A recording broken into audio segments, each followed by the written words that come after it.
Hi, welcome to DEF CON 3. I'm KT McFarland.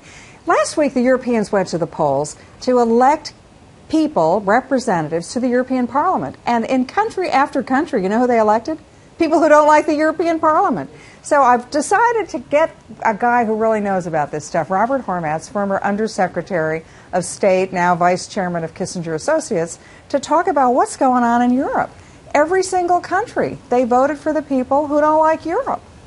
Well, there has been, in some cases, over 25% of the vote in favor of parties that are either extreme right, in some cases extreme left, but they all have one thing in common, which you've pointed out, and that is they're anti-Europe. They don't like the rules that are coming out of Brussels and the European Commission.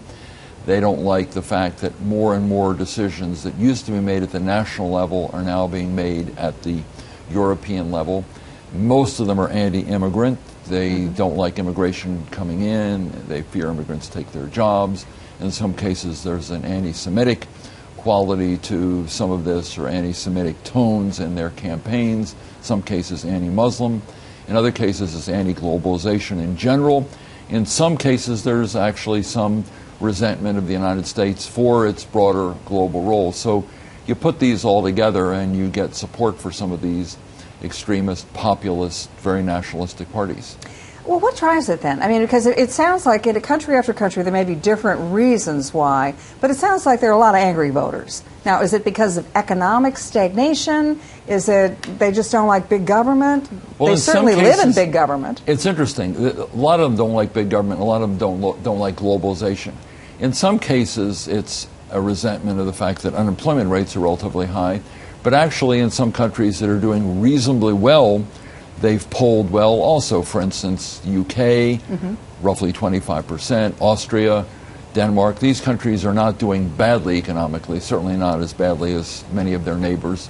So that has been a factor in some countries, but it can't be the major reason. In other countries that are doing well, of course, Germany, you don't have this, very little of this going on in Germany, but their next door neighbor, France, a lot of this kind of sentiment. The National Front polled over 25%. Eastern Europe, Central Europe, very little of this going on, a little bit, but not very much. You know, I look around the world, and if you sort of spin the globe, and it looks like nationalism is breaking out every place. The Chinese are getting more aggressive in the South and East China Sea, claiming territories as Greater China. Certainly their political leaders are appealing to China getting its great empire back. The Russians, Putin is talking about a greater Russia, taking in more ethnic Russians into Russia. You've seen sort of nationalism, as you point out, in France, Germany, Britain. We're even seeing a return sort of to a nationalist sentiment in the United States. Is there something going on in the world? Is there something in the global air?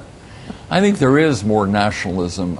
In part, there is a group of people in virtually every country that is concerned about globalization, in part because they see control that used to be in the hands of their national governments now shifting, and their forces in the global economy, financial and other, that buffet their countries around, over which their national government has no control. In other cases, they're concerned about their jobs. They're concerned that imports take jobs, and in many cases, even though the hope of many American workers is that the U.S. increase opportunities abroad through trade negotiations, which can open up markets and create jobs in this country, a lot of people don't see it that way, and they look at the negative side of trade without looking at the positive benefits of trade, which are enormous. I think other countries see it in very much the same way. Let me ask you, you know, people are always making historical comparisons, and they say, well, this is just like World War I, right before World War I broke out, or it's just like Putin's just like Hitler. What we're seeing, though, is a sense of nationalism, anti-immigrant, all that, but without any military buildup. Do you anticipate that there will be a military element to this in Europe? I don't. You've made a very, very fundamental point, and it's a very major difference between this and pre-World War I or pre-World War II. This is not manifest in military support for militaries. In fact, France, for instance, where you get a strong, the National Front, you don't get a right-wing group, you don't get them arguing for a stronger French military. In fact, they're concerned about putting too much pressure on other countries. They'd like to sort of look inward and focus on domestic issues. So it's really very different. It's more manifest in social issues and on the economic front, because they are concerned about their jobs being swamped by immigrants or by trade from other countries. For the United States, this has a lot of implications. We sort of look at this as numbers and we think it's something that's happening over there. But you're right, some of this nationalism is going on here. And if Europe becomes more nationalistic, it's going to be much harder to negotiate trade agreements with the Europeans. This TTIP that we're negotiating, the Transatlantic Trade and Investment Partnership, which can benefit the United States if it's done right. And I think Mike Froman and his colleagues in Washington are trying to do it right, as are the European negotiators. It's very hard to get support in Europe for this. It was weak before, probably weaker afterwards. Very much more difficult now. And also support for a common front vis-a-vis the Russians, because many of them are saying, yeah, why should we be doing this? Let's concentrate on our economy. Let's not do things internationally. Let's focus on what we're doing at home. So it makes life for the United States much more complicated. My hope is when the president goes to Europe, he's going to be going he's to going Poland. Next week for Yes, he's virtually on his way now.